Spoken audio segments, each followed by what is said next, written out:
सरकार की Delhi health service की डिस्पेंसरी में सैकड़ों कर्मचारियों ने मंगलवार 1 अगस्त 2023 से अनिश्चितकालीन धरना काम बंद हड़ताल की घोषणा की हुई है, जो कि आज 83वें दिन पर पहुंच चुका है। आंदोलनकारी कर्मचारियों का आरोप है कि सरकार स्वीपर कम चौकीदार समेत नर्सिंग और दिल्ली की करीब 600 भिन्न भिन्न डिस्पेंसरी में 585 कार्यरत कर्मचारियों को पिछले 3 महीने से सैलरी नहीं दे पा रही। लेकिन बीते आंदोलन के 75वें दिन के बाद सैलरी उनके खातों में आ चुकी है, लेकिन अभी तक कर्मचारियों ने आंदोलन नहीं बंद किया है। उनका कहना है कि हमारी 2 मांगे थी, एक सैलरी जो 75वें दिन के बाद हमें मिली और दूसरी हमें नियुक्त करना। हम पिछले 15 सालों से अलग अलग सर्विस और स्थान पर दिन रात काम करते आए हैं, लेकिन हमें फलस्वरूप कुछ भी नहीं मिला। तो बढ़ती गर्मी, बारिश की मार और हमारे परिवार की शिक्षा में असुविधा, इसका जिम्मेदार कौन?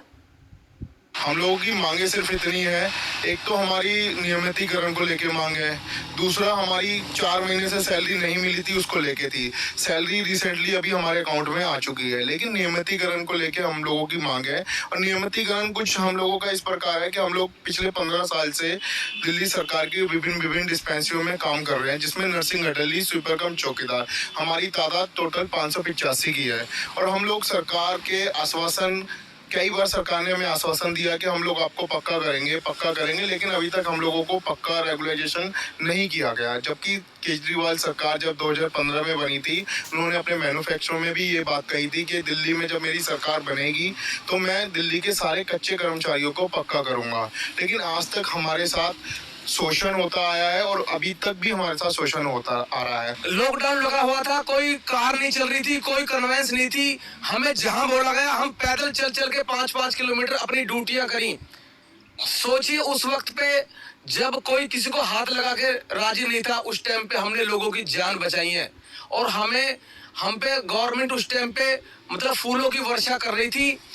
ठीक है भाई, अच्छी बात है, फूलों की वर्षा कर रहे हो। फिर हमें कोरोना योद्धा का सर्टिफिकेट होता है जो हमें दिल्ली गवर्नमेंट की तरफ से दिया गया। कोरोना योद्धा का सर्टिफिकेट हमारे सबके पास है। और अब साहब उस चीज का हमें ये फल दिया जा रहा है कि अब हमें ना ठेकेदारी में डाल रहे हैं। जब कोरोना फैला, किसी परमानेंट कर्मचारी ने, किसी डॉक्टर ने, किसी ने भी किसी जिनको कोरोना हुआ उनको हाथ नहीं लगाया। एक 4th क्लास कर्मचारी, चाहे वो नर्सिंग ऑर्डरली हो, चाहे वो सुपर कम चौकीदार, उसने उस कर्मचारी को उठाया भी, उसका पल्स भी चेक करा, उसको मेडिसिन भी उसके घर दे के आया। इतनी मेहनत करी, मीलों मीलों दूर चल के हम लोग इन लोगों के घर गए, पब्लिक की सेवा करी, डिपार्टमेंट की सुनी, दिल्ली सरकार की सुनी, और आज हमें ये सिला दिया जा रहा है कि हम 83 दिन से धरने पे बैठे। पहली बात कि जब तक हमारी मांगे पूरी नहीं होंगी तब तक हम यहाँ से नहीं उठेंगे, चाहे हम भूखे मर जाए, चाहे हमारे बच्चे भूखे मर जाए। अब हम अपना दम यहीं तोड़ेंगे। क्यों? हमने इस डिपार्टमेंट को इतना टाइम दे दिया।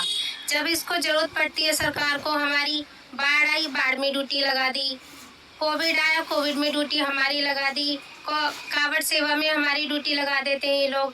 जहाँ इनका जरूरत पड़ती है तभी लोग हमारी ड्यूटियां लगा देते हैं, तब इनको हमारी महसूस होती है जरूरत। आज हम 3 महीने से यहाँ बैठे हैं, आज कहाँ गई इनकी जरूरतें जो हमें नहीं देख रहे ये लोग। दिल्ली एनसीआर को जिस रैपिड रेल का पिछले कई सालों से इंतजार था, अब वह पटरी पर दौड़ने लगी है। प्रधानमंत्री नरेंद्र